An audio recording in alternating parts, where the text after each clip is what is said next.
বিএনপির একটা বাজে অভ্যাস আছে, যে তার জন্য রাস্তা পরিষ্কার করে বিএনপি তার জন্য কবর করে। বিএনপির ইতিহাসে অতীতে যাদের রাস্তা পরিষ্কারের কারণে বিএনপি ক্ষমতার স্বাদে আসছে, দেখবেন সবাই কারো পাশেই শেষ পর্যন্ত বিএনপি স্ট্রংলি দাঁড়ায়।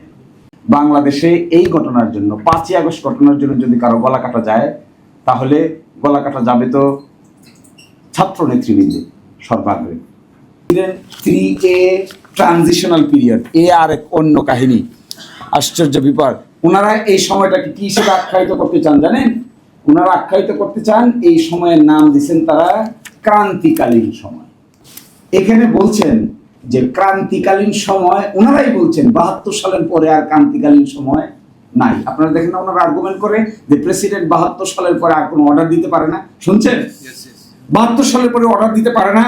প্রেসিডেন্ট 72 সালে অর্ডারগুলো দিয়েছিল কিসের অধীনে? ট্রানজিশনাল পিরিয়ডের অধীনে, ক্রান্তিকালীন সময়। এখন আবার এসে চতুর্থ তফসিলে ঢুকতে যাচ্ছেন। চতুর্থ তফসিলে তো ক্রান্তিকালীন সময়। তো যদি তখনকার প্রেসিডেন্ট ক্রান্তিকালীন সময় ছাড়া আদেশ দিতে না পারেন আর 72-এর পরে তা ক্লোজ হয়ে গিয়ে থাকে, এখন যে আমাদেরকে আবার চতুর্থ তফসিলে ঢুকতে বলতেছেন, তো চতুর্থ তফসিলে ঢুকছে বলার মানে কি? ক্রান্তিকালীন সময়ের ভিতরে ঢুকানো। তো ক্রান্তিকালীন সময় হলে কি হবে? প্রেসিডেন্ট অর্ডার দিতে পারবে? আপনারা বলেন প্রেসিডেন্ট অর্ডার দিতে পারবে না। তো প্রেসিডেন্ট অর্ডার না দিলে চতুর্থ তফসিলের কথা কেন বলছেন আমাদেরকে? অর্থাৎ তালে গুলে পাকাই গেছে। তো আমি এই এতটুকু বলি, আমাদেরকে এই রং রুটে নেবেন না please, come to the right route. আমরা বিপ্লবীদেরকে we must save them, they are our pride, we must respect them. বিএনপির একটা বাজে অভ্যাস আছে, যে তার জন্য রাস্তা পরিষ্কার করে বিএনপি তার জন্য কবর করে। বিএনপির ইতিহাসে অতীতে যাদের রাস্তা পরিষ্কারের কারণে বিএনপি ক্ষমতার স্বাদে আসছে, দেখবেন সবাই কারো পাশেই শেষ পর্যন্ত বিএনপি স্ট্রংলি দাঁড়ায়। এটা একটা খারাপ দিক, এটা ভালো কিছু না। So we have to be very careful যে রং রুটে যাওয়া যাবে না। সমাধানটা কি? সমাধানটা হলো রাইট রুট। রাইট রুট কি?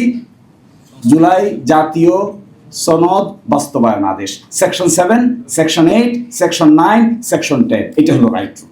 এই রাইট রুটে গেলে উই অল আর সেম। এই রাইট রুটে না গেলে we all will be in danger. কি রাস্তা বের করেছিলাম? আমরা রাস্তা বের করেছিলাম যে no, this is not the road, এটা কোনো রোড না। আমরা বের করেছিলাম একটা গণভোট হবে, গণভোটে হ্যাঁ হলে সংবিধান সংস্কার পরিষদ হবে, সংবিধান সংস্কার পরিষদ 180 দিন কাজ করবে, 180 দিন কাজ করার পরে পার্লামেন্ট দ্বিকক্ষ বিশিষ্ট হয়ে যাবে, 180 দিনের দায়িত্ব শেষ, পার্লামেন্ট দায়িত্ব পালন করবে। নতুন ভাবে এগুলোকে আমরা শৃঙ্খলা করে অগ্রসর হব। ভবিষ্যতে দেশীয় কোনো আদালতে এই বিষয়টা আর চ্যালেঞ্জের সাবজেক্ট ম্যাটার হবে না। আর তারা আমাদের কি রাস্তা দেখাচ্ছে অতীতের 5ম সংশোধনীর পরিচিত রাস্তা। এই 5ম সংশোধনীর পরিচিত রাস্তাটা ডেঞ্জারাস। তাদের জন্য, বিপ্লবীদের জন্য। ওরা বলে আপনারা এত টেনশিত কেন? আমাদেরকে বলে আমরা এত টেনশিত কেন? বিপ্লবীদেরকে বলে তোমরা এত চিন্তিত কেন? তো বিপ্লব তো আপনি করেন নাই, বিপ্লব তো এরা করেছে। যারা বিপ্লব করেছে তারা তো গিলোটিনের সামনে আছে। যারা গিলোটিনের সামনে আছে, চিন্তা তো তারই বেশি হবে। চিন্তা তো আপনার বেশি হওয়ার কথা না। বাংলাদেশে এই ঘটনার জন্য, 5ই আগস্ট ঘটনার জন্য যদি কারো গলা কাটা যায়, তাহলে গলা কাটা যাবে তো ছাত্র নেতৃবৃন্দ সর্বাগ্রে। তো ছাত্র নেতৃবৃন্দের চিন্তাই তো বেশি থাকার কথা। আমি হিসাব করে দেখেছি, এই যে ইন্টেলেকচুয়াল ব্যাংক্রাফসি আছে, বুদ্ধিগত দেউলিয়াপনা আছে। বুদ্ধিগত দেউলিয়াপনার কারণে কি হয় জানেন? এটা আমরা স্কুলে দেখতাম, নকল যারা করে এরা খালি ওইভাবে তাকায়। তো লেখে এদিকে তাকায়, ও চোখ ওইদিকে, লেখে এদিকে, তো ওই দেখতেছে। তো ও রাইট চিহ্ন দেয়, হেও রাইট চিহ্ন দেয়, এ ডাইনে তাকায়, হেও ডাইনে তাকায়। সুপ্রিম কোর্টে কিছুটা কন্টেম্পচুয়াস কথা তাও একটা বলি, সুপ্রিম কোর্টে 2 জজ মিলে একটা ডিভিশন বেঞ্চ হয়, এটাকে বলে দ্বৈত বেঞ্চ। একজন সিনিয়র জজ থাকে, একজন জুনিয়র জজ থাকে। তো জুনিয়র জজকে বলে পিউনি জজ, মানে খুব বেশি গুরুত্ব নাই। সিনিয়র যা করে ওনার কাজ হইলো গেলে এটার সাথে জি হুজুর করা। তো সিনিয়র যদি বেল লেখে, বি লেখে, তো জুনিয়র জজ ওইখানে তাকাই থাকে, উনি বি লেখছে না সি লেখছে। তো বি লেখছে, তো উনিও লেখে বি, মানে বেল। এস লেখা মানে স্টে, আর এস মানে রুল অ্যান্ড স্টে। তো উনি খালি তাকায় থাকে, কারণ সিনিয়র জাজ জুনিয়র দিকে তাকায়ও না, ইনসাল্টিং এক ধরনের। আমার মনে হয়েছে এরা যেহেতু বুদ্ধিশুদ্ধি কম বা বুদ্ধিশুদ্ধি বেশি পোক্ত না, নকল করে অভ্যস্ত, এই জন্য 75 সাল থেকে 79 সাল পর্যন্ত যা ঘটিয়েছে এটাই এখন আমাদেরকে আবার করতে বলতেছে, একই জিনিস। এবং একটা অক্ষরও দেখে আমি সরে না। এর মানে হলো এটা আর কিছুই না, বুদ্ধি বের করতে না পেরে অতীতের ঘটনাকে নকল করে সকল মানুষকে বিপদে ফেলানোর একটা ফন্দি। যেদিন ক্ষমতা থাকবে না, আমি বলে দিয়ে যাচ্ছি, যেদিন ক্ষমতা থাকবে না, যে রাস্তা তারা আমাদেরকে দেখাচ্ছেন, এই পুরাটা একদিন ওলট পালট হয়ে যাবে। এই উলট পালট থেকে রক্ষার একমাত্র রাস্তা ছিল সংবিধান সংস্কার পরিষদ, এখানে উত্থাপন করা, অ্যাকসেপ্ট করা, সিলগালা করা। ভবিষ্যতে কোনো আদালতে এগুলো নিয়ে প্রশ্ন ওঠার কিছু নাই। আপনি একটা রেফারেন্ডাম আদালত থেকে বাদ করে দিবে?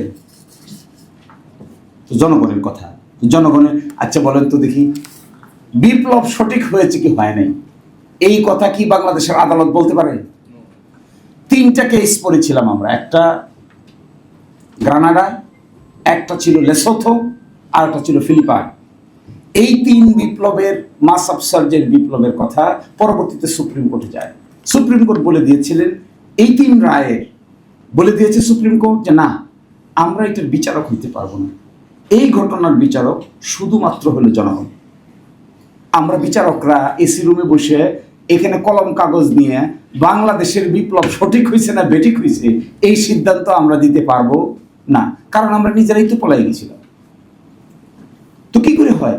আচ্ছা বলেন, একটা রেভলিউশন, একটা বিপ্লব, একটা মাস আপসার্জ, কোন আদালত বলবে এটা সঠিক না বেঠিক? আদালতের সিস্টেম মেনে বিপ্লব হয়? আদালতের সিস্টেম মেনে পৃথিবীর কোথাও বিপ্লব হয়েছে? This is a wrong conception. ফলে আমি কনক্লুশনটা শেষ করে দিচ্ছি এইভাবে, যে রাস্তা সালাউদ্দিন ভাই আর আমাদের আসাদুজ্জামান ভাই আমাদেরকে দেখানোর চেষ্টা করছেন এটা নকল রাস্তা। এই রাস্তাটা ওনাদের অতীত ইতিহাসের সঙ্গে পরিচিত, যেহেতু নকল বা ছাত্র, সেই জন্য ওই সিস্টেমের বাইরে ডাইনিভাবে নড়তে চাচ্ছে না। নড়তে না চাইলে এসে কি উত্তর দিচ্ছে আমাদেরকে? সংবিধানের 4th শিডিউলে আমরা একটা প্যারাগ্রাফ যোগ করে দিব, ওই প্যারাগ্রাফটা যোগ করে দিয়ে আমরা বলবো যে এই সময় থেকে এই সময় পর্যন্ত যা হয়েছিল এটা নিয়ে কোনো আদালতে প্রশ্ন উত্থাপন করা যাবে না।